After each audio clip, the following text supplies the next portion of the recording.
La post-production est un processus global qui comprend la préparation et l'organisation des médias, le montage vidéo en lui-même, la correction colorimétrique, le mixage son, les effets spéciaux, les fonds verts, les trackings, les titres, etc. Et puis enfin, la livraison à notre client. Mais tout ça se passe après l'organisation et après la production, puis le tournage. D'où le nom de post-production, c'est-à-dire après la production du film. Alors pour cela, on va devoir préparer, c'est-à-dire devoir récupérer les médias d'une carte SD ou d'un autre support. On doit les transférer sur notre système et les transcoder si besoin pour commencer le montage. Donc ensuite, on pourra renommer les clips si on veut, et tout ce travail pourra être fait avec plusieurs logiciels de la gamme d'Adobe Creative Suite comme Premiere Pro, Prelude ou Media Encoder. Le transcodage, je reviens dessus, permet de transformer en fait les médias comme le RAW, qui sont quasiment impossibles à utiliser en natif, en des formats de travail plus adaptés pour le montage vidéo. Donc une fois que le montage vidéo terminé, l'encodage sera refait pour la diffusion. Alors comment est-ce qu'on va s'organiser? Comment on organise les médias? C'est un processus très très long puisqu'il impose de regarder tous les clips. Et c'est là qu'on va déterminer les meilleurs morceaux de tous nos rushs à utiliser et qu'on va les ranger correctement avec mon fameux concept « range ta chambre ». En plus de cela, les métadonnées sont extraordinaires pour y rentrer des informations qui sont réutilisables par la suite.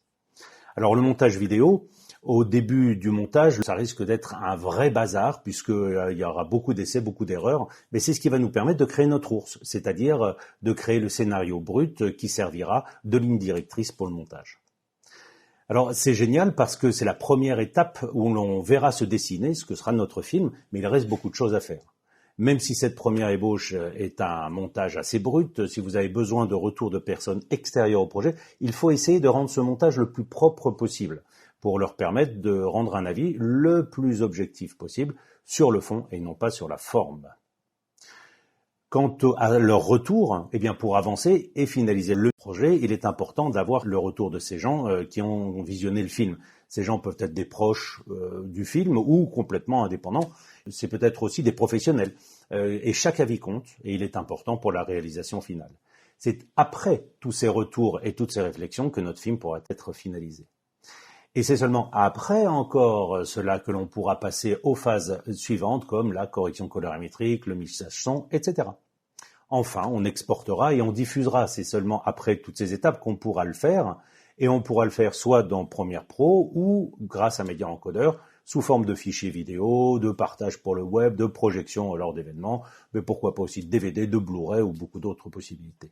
Et c'est en fonction de cette diffusion que vous choisirez dans Media Encoder le bon format, le bon codec et la bonne résolution à utiliser. Et n'hésitez pas à vous mettre en relation avec votre diffuseur pour avoir ses propres caractéristiques techniques spécifiques à appliquer. Donc voilà, la boucle est bouclée, votre film est terminé, il existe, il est visible. Bravo!